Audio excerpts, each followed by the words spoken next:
Thank you very much, Mr. Chairman. Good to see you again, Madam Secretary. Thank you for being here.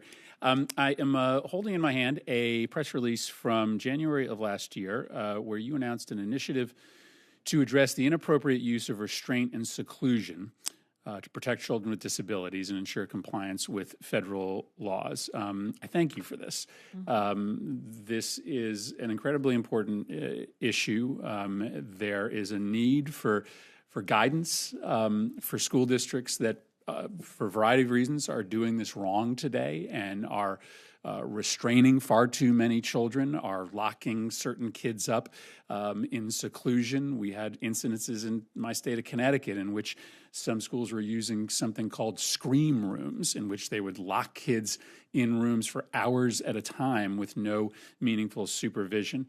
I think it's really important that you have tasked OCR with monitoring this and working with states to do better. I don't know if you have any update to share on this today, but I think this is an incredibly important partnership that we can engage in, Republicans and Democrats, to try to reduce the need for restraints, and I would argue the elimination of seclusion as a practice in schools, especially for kids with disabilities. Well, thanks, Senator. I appreciate your bringing this up, and it is an ongoing initiative. We initiated audits across the country through the 12 regional offices of the Office for Civil Rights to audit a number of schools and districts, and then to communicate and ensure that schools know what their responsibility is around the law.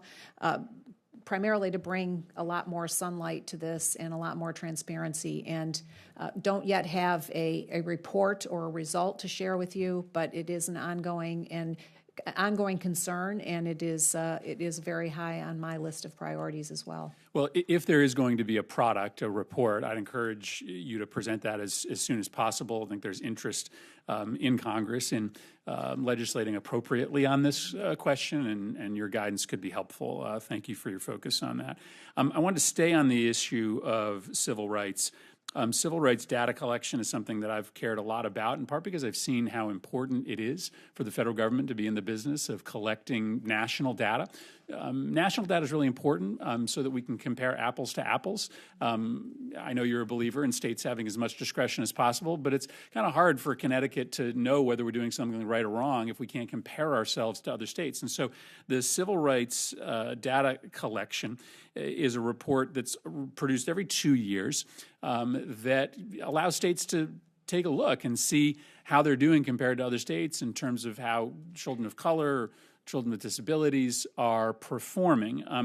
And I'm really concerned because you have proposed getting rid of a lot of the data that's collected here. And you're proposing to eliminate data including teaching experience, school funding, chronic absenteeism, advanced coursework, and access to early childhood education.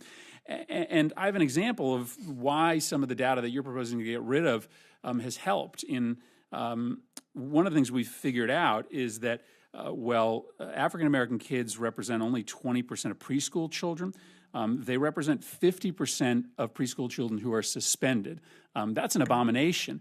And because we knew that, Connecticut actually led the way in reforming our practices. We, in fact, just eliminated preschool out-of-school suspensions, and many other states are now acting because we had that data nationally, and states could see how they're doing. So given the importance of data, something that Republicans and Democrats have generally agreed on, why would the department try to make it harder for policymakers and advocates to use data to make change?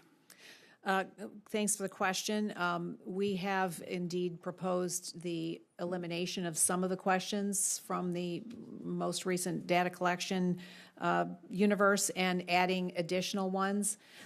There has been a back and forth on a comment period, and we are certainly open to and considering the second round of comments on that. It's clearly our interest to ensure that the data that is collected is useful for states and communities, and we will look more closely at the areas of concern that you've expressed. I would say that some of the proposed changes and/or eliminations are now captured under ESSA reporting requirements as well. And so there's some of that going on. I would just encourage you to take another look at this. I understand the concern about unfunded mandates. I don't hear a lot of complaints from school districts on the civil rights data reporting. And if the federal government is involved in education for any reason, it's for the purposes of defending people's and children's civil rights. And so I think this is really important data to get back in that collection system. I appreciate your response. Thank you, Senator Murphy.